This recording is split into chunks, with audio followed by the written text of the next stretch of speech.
said, don't have like a normal handout like I have been still. Like I said, just one of those days where before you know it, clock ran out on. But chapter 3 of Daniel is where we're going to be this week, and still, so trying, looking at the book situation and stuff like that. So hopefully, but the next 2 weeks, we're going to take chapter 3, kind of split it in half. Is what I'm looking at. So probably through verse 18 today, and then I'm actually splitting it more than 2/3 and a third. But verses we're going to go through verses 18 today, and then hit the last part of it next week to help you on something to study. So I'll open up with this question. Daniel chapter 3. Okay, Daniel, thank you. Yes, ma'am. And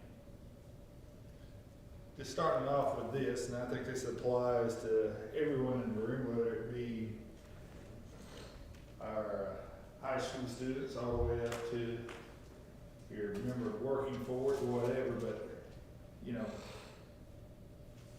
being in situations, what are some situations where can't read my own right here, where you, find challenges or pressures to go along with something, to go along with a crowd. Say that again.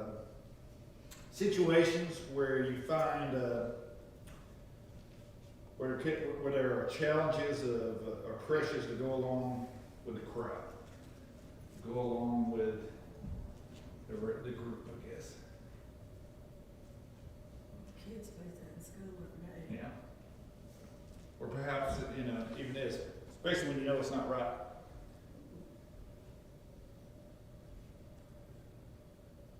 Politics. Politics, okay.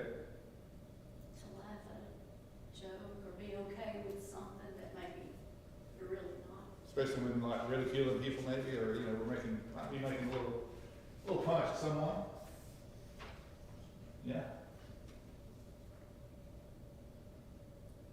Anything else?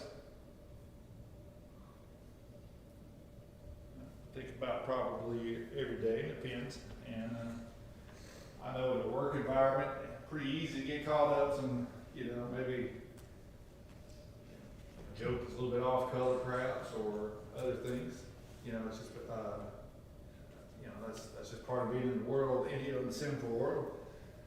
So it's pretty, pretty hard staying against the tide sometimes. I think we have to agree. Even, when you stand up and it seems like everybody's against you right there. But, we see that. And then the next thing we look at right here, kind of leading into that, and of course we're familiar with Daniel chapter 3.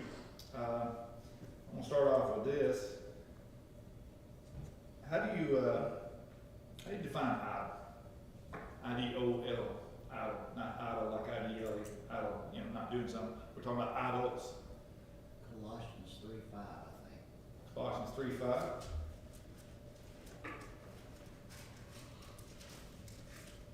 And Colossians 3:5.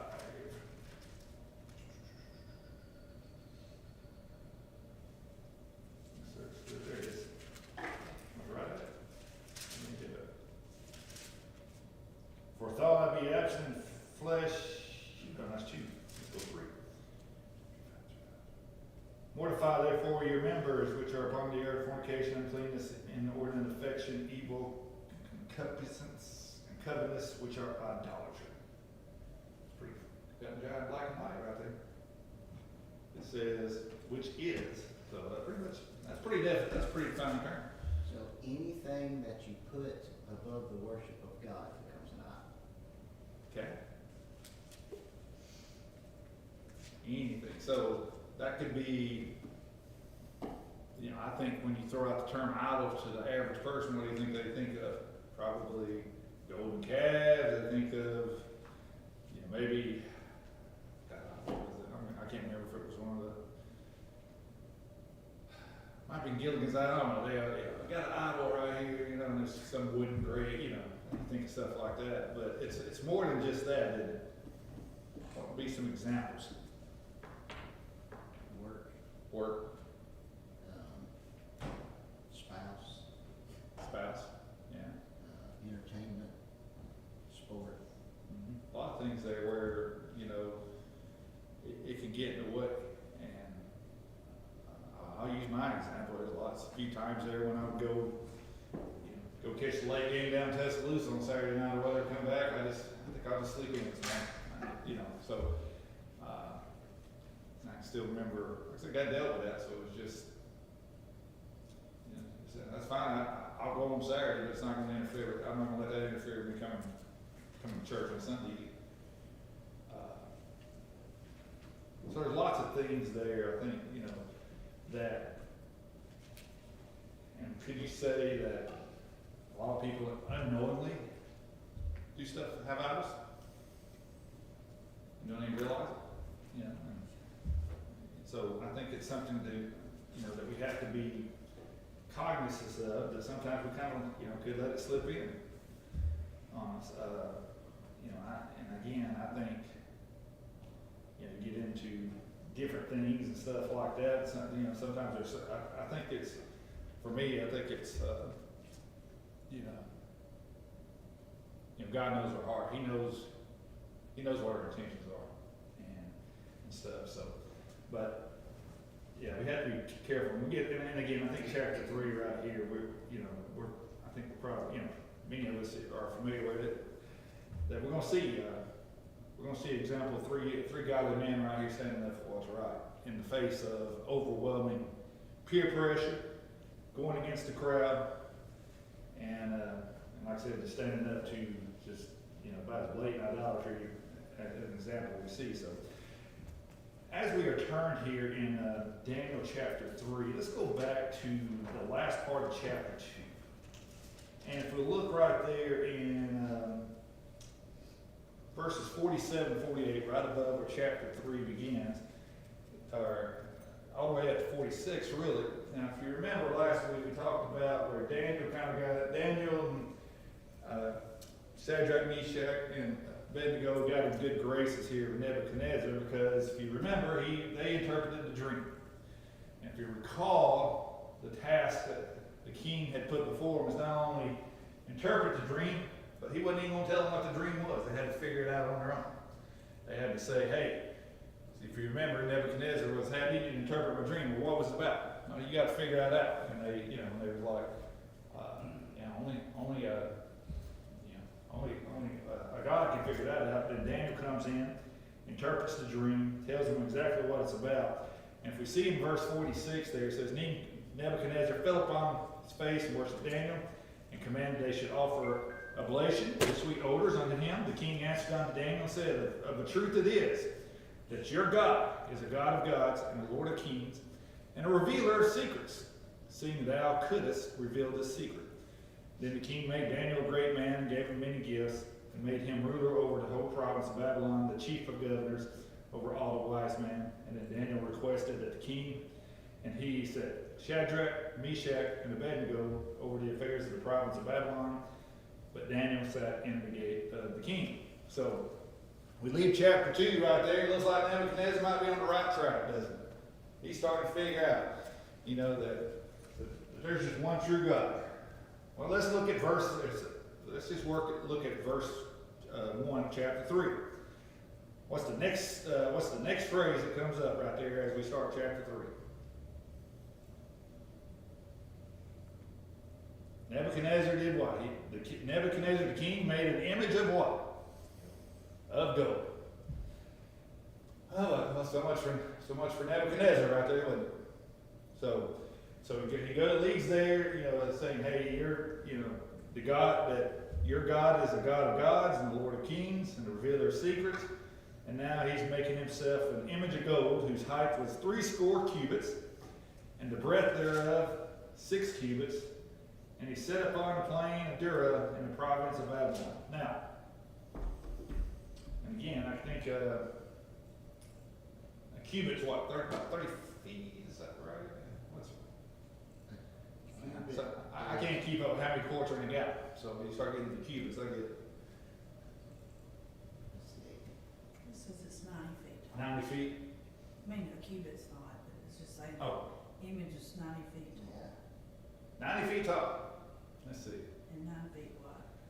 For anybody that's been to the apex, how high was this apex again? Do you remember? 18, 18? maybe 18 feet.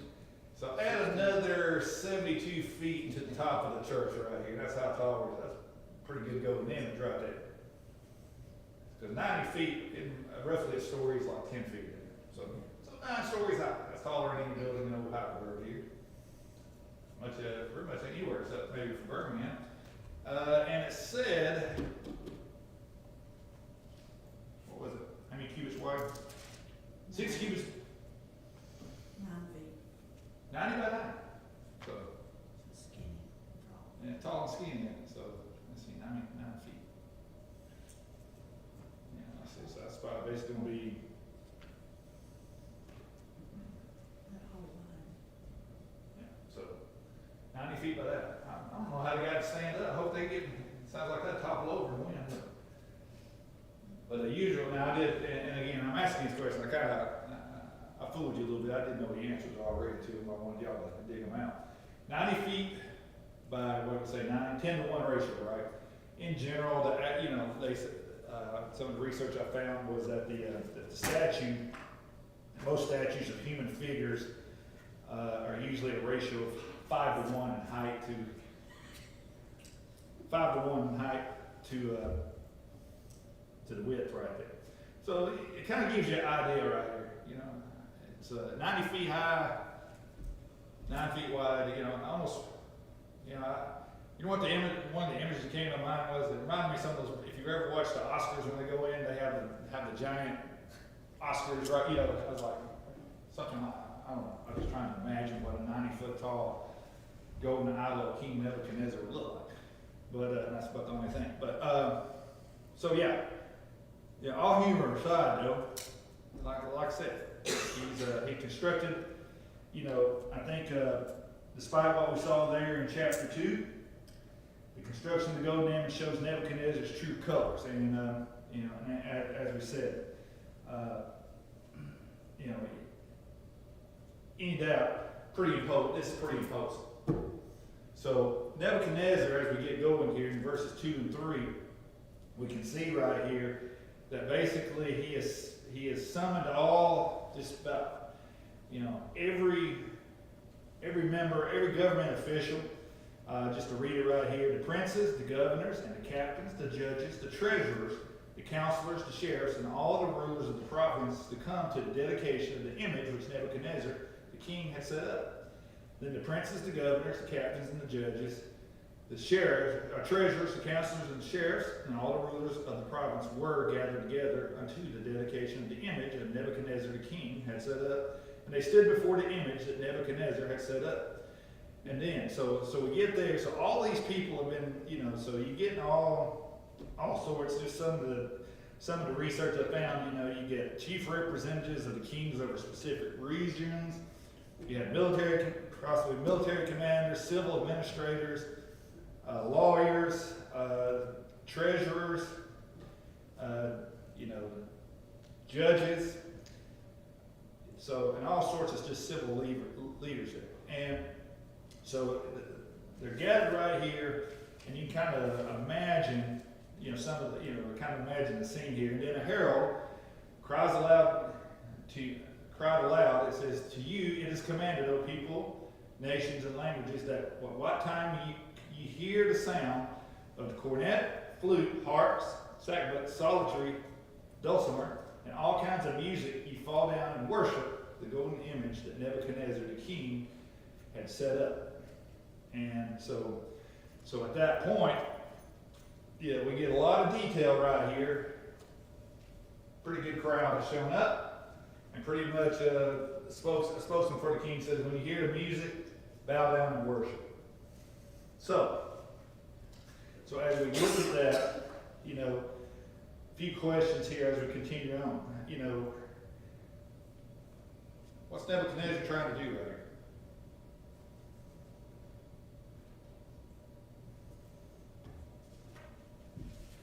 What is the king trying to do here? What do you think? You know, where there's no right or wrong. Control the people. Control the people. Okay? That's one thing. Get personal glory and fame. So, personal glory and fame.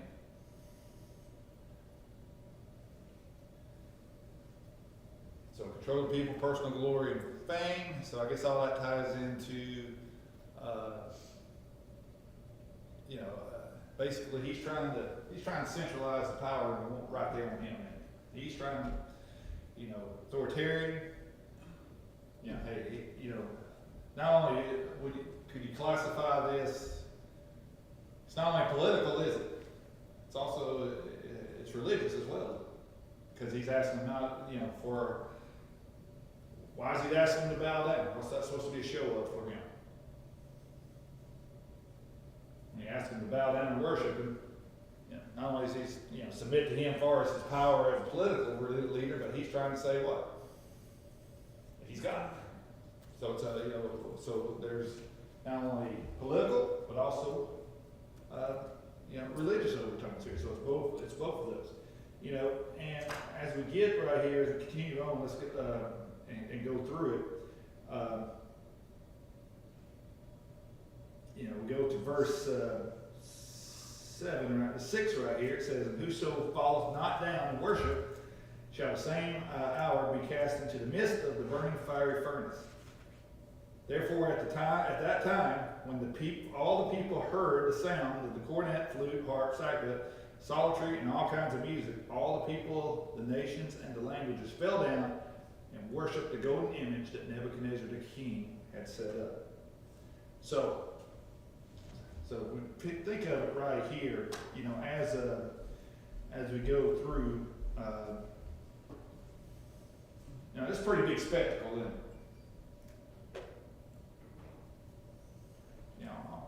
If you have how many people do you think might be there?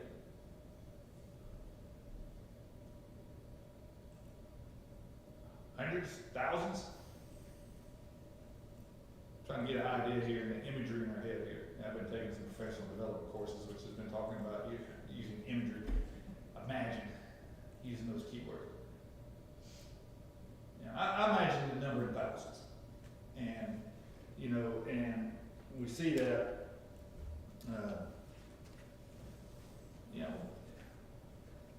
I guess another question I've jotted down here would be, what possibly, like I said, Nebuchadnezzar goes from worshiping that to all of a sudden making an image.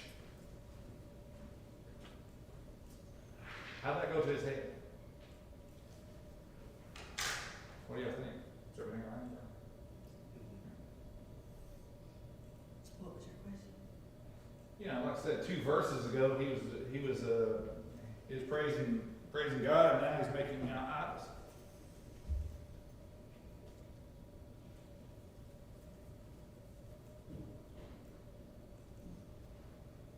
What was some of the images of the dream right there? Y'all remember from last week?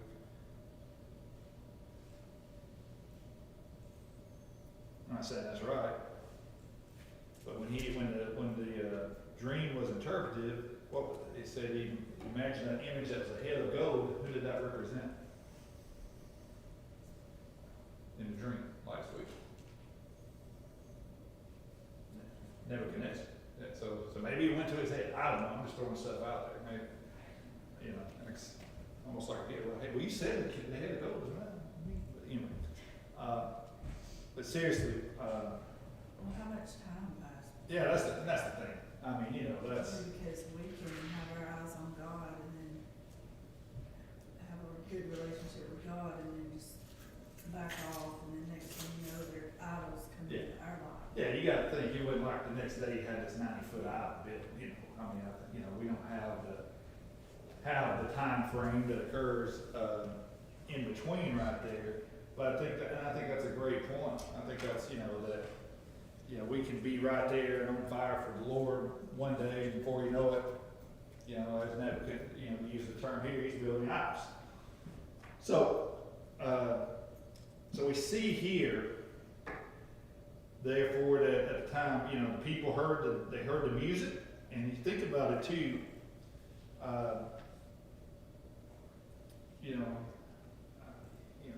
do you think there's significance there for all the musical artists, or I don't know if artists that's the word, but basically musicians to be there? You know, he had all the civil leaders, now he's got all the musicians.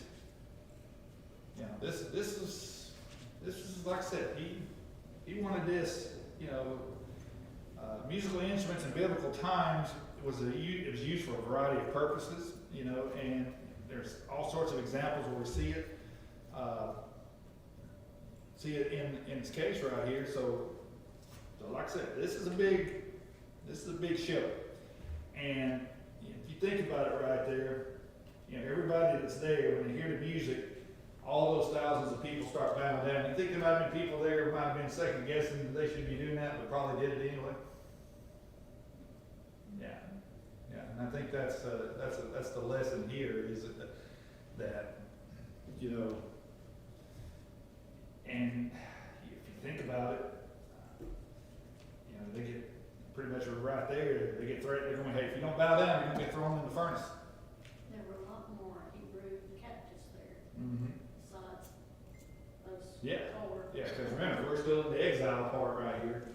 So I think that, you know, scary times right there and things of that nature. So,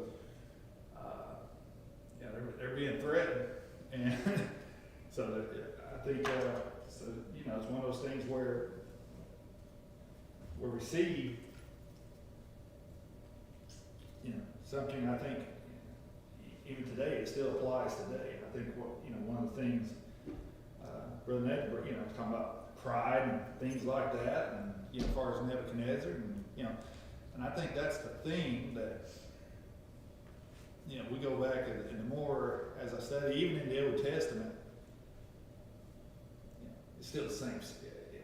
Here in 2025, it's still the same stuff, isn't it? And that's, to me, that's just, I find that, I won't say it's the same stuff, but the fact that it's the same old world, it's the same old sinful world then as it is now, you know, to me, that's just another proof of, yeah, backing up the truth of the Bible, I guess, because it's, you know, nothing's changed. You know, technology, time, but, you know, the attitudes of people, pretty much, it's the same. So, as we get there, and again, I had another thought there, I lost it. But yeah, so the music plays, the people bow down, and let's go on right here to verse 8. Wherefore at the time a certain Chaldeans came near and accused the Jews, and spake and said to the king Nebuchadnezzar, O king, live forever. Thou, O king, hast made a decree, and every man that shall hear the sound of the cornet, the flute, harp, psaltery, and dulcimer, and all kinds of music, shall fall down and worship the golden image. And whoso falleth not down and worshipeth, that he should be cast into the midst of the burning fiery furnace. And there are certain Jews whom thou hast set over the affairs of the province of Babylon, Shadrach, Meshach, and Abednego. These men, O king, have not regarded thee. They serve not thy gods, nor worship the golden image which thou hast set up. So, Chaldeans, what do we know about them?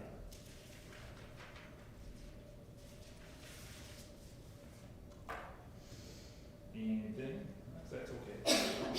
I had to look it up myself last night. Found it. The old Chaldeans. Here's kind of some of the research I found. It can be used, it says here, it can be used in different senses of scripture. It can function simply as a generic ethnic term for the Babylonian people. Here, however, it's possible that this could be a narrow reference to the priests who function as the astrologers, soothsayers, and wise men in Nebuchadnezzar's government. And it could possibly be some of the same people that could not interpret the dream when he asked them to do it. You know, that's just one of the things. Anyway, if you think about it right here, if you're one of the Babylonians, make this point, or whoever they are, you see Daniel, Shadrach, Meshach, and Abednego rising in the government, how do you, what do you think, when behind the scenes right there, what some of the chatter was among some of the Babylonians? When they seen some of the Hebrews and people like that in these positions of power? I think it was favorable. Jealousy. Yeah, you think there was some jealousy right there? Oh yeah. You ever been in a workplace where you got the people that's up there? Boy, everybody's just waiting for them to mess up, aren't they? That's what I think here. Those Chaldeans, hey, those are your guys. Hey, king, those are your guys. But they didn't bow down. What are you going to do about it?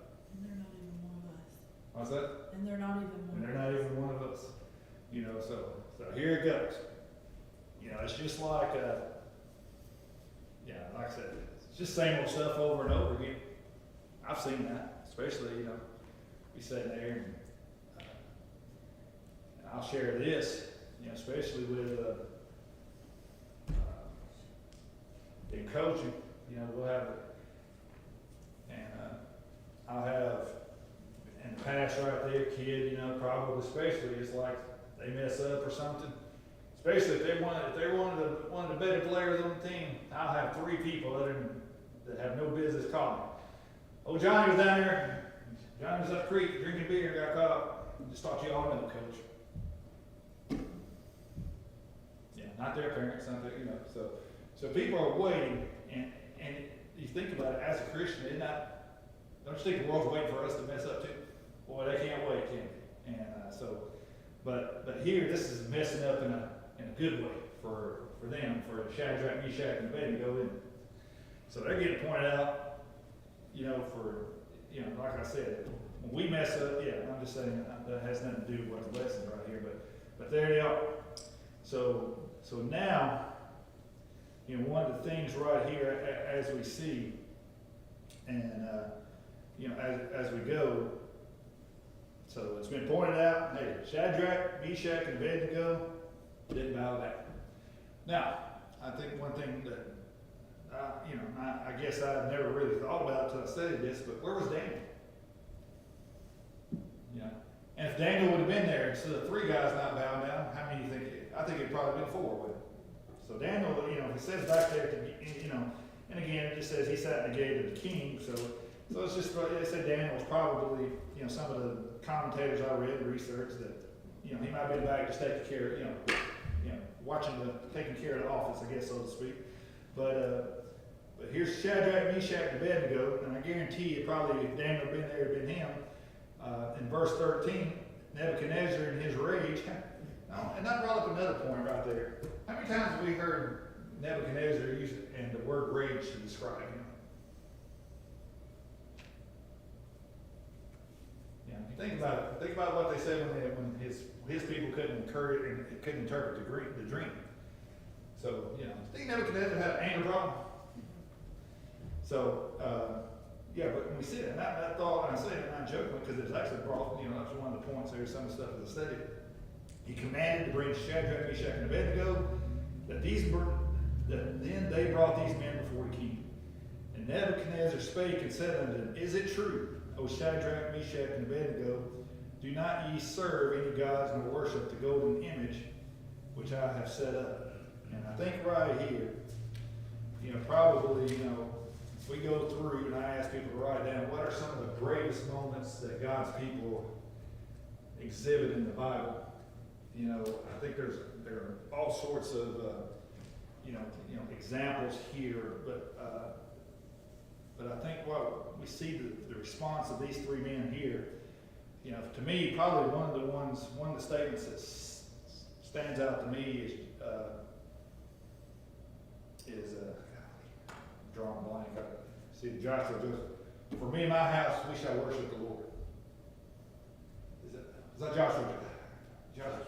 Okay, I should have went my first instinct because then but to me, that's one of those where I'm drawing a line in the sand statement right there, and I think Shadrach, Meshach, and Abednego. I think this is the same type of statement that when on their response here to the king. Now, if you be ready, and at the time, and here's the deal, as we keep going right here. Now, Nebuchadnezzar you know, he's already mad, he's pulled him up there, but he's actually gonna give him another chance. Now, if you be ready that what time you hear the sound of the cornet, the flute, the harp, the sackbut, psaltery, the dulcimer, and all kinds of music, you fall down and worship the image which I have made. Well, but if you worship not, you shall be cast the same hour into the midst of the burning fiery furnace. And who is that God that shall deliver you out of my hand?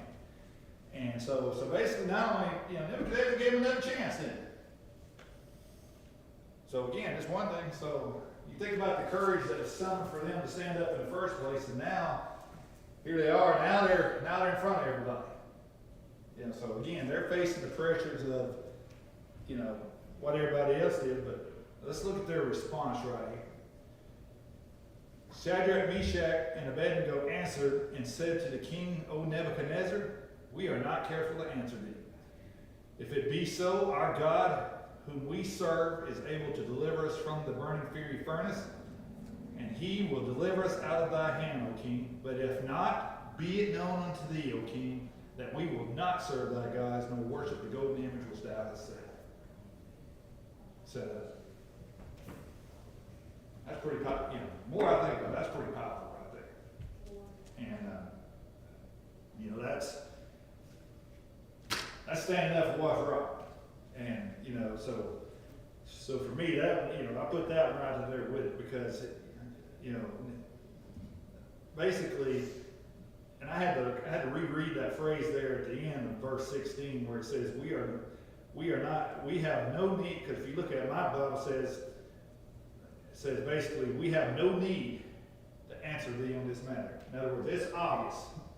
It is too obvious to us we're not going to do this.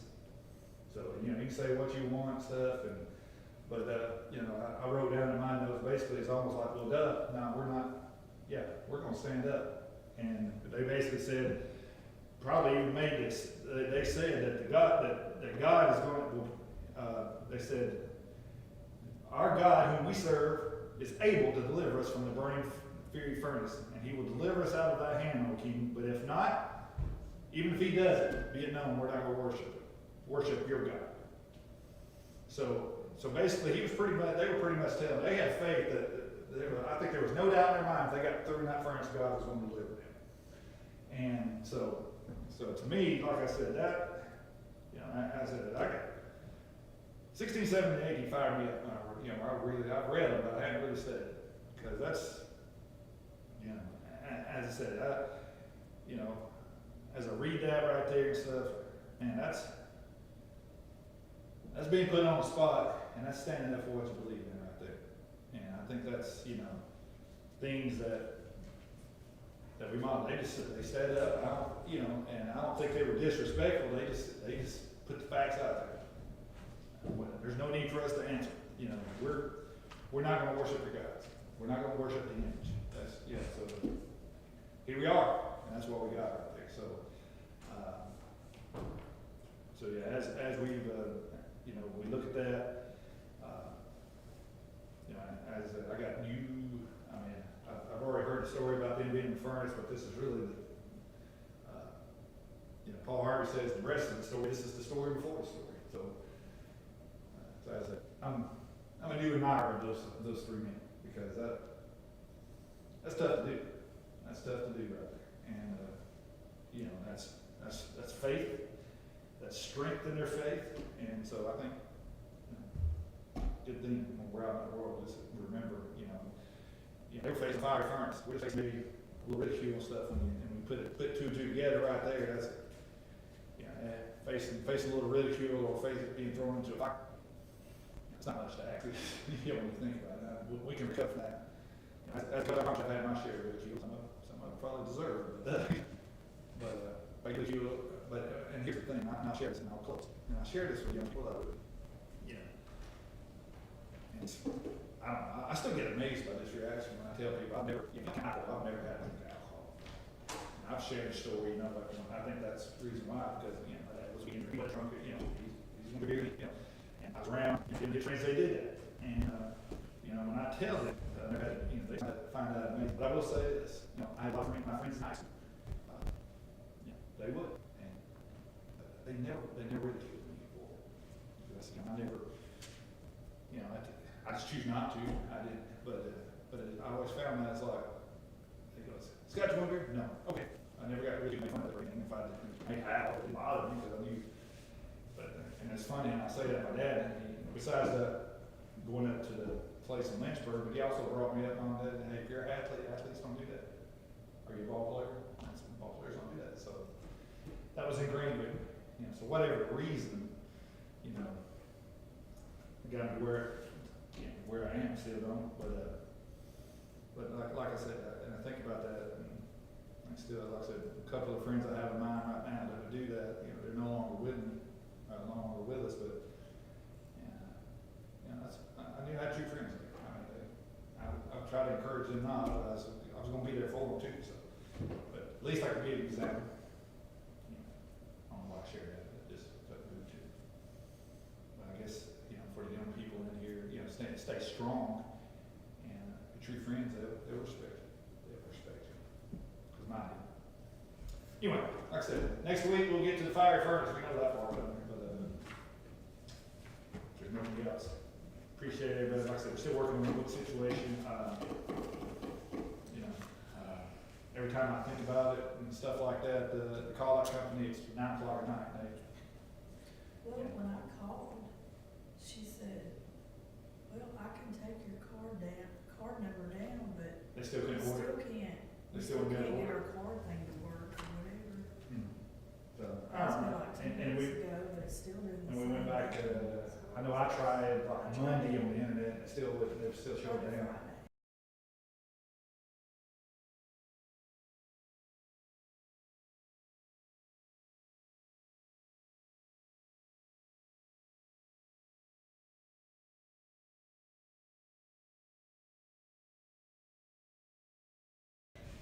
Huh? Mail lunch. I guess so. We'll go from there. Think about that, I'm so used to using But like I said, the biggest issue for me is, like I said, I need to think about your business hours. So, but anyway, so next week, like I said, the rest of chapter 3 is what we're gonna look at next week, and then, we'll just continue going up, and, like I said, it's just one of those things where I can't really,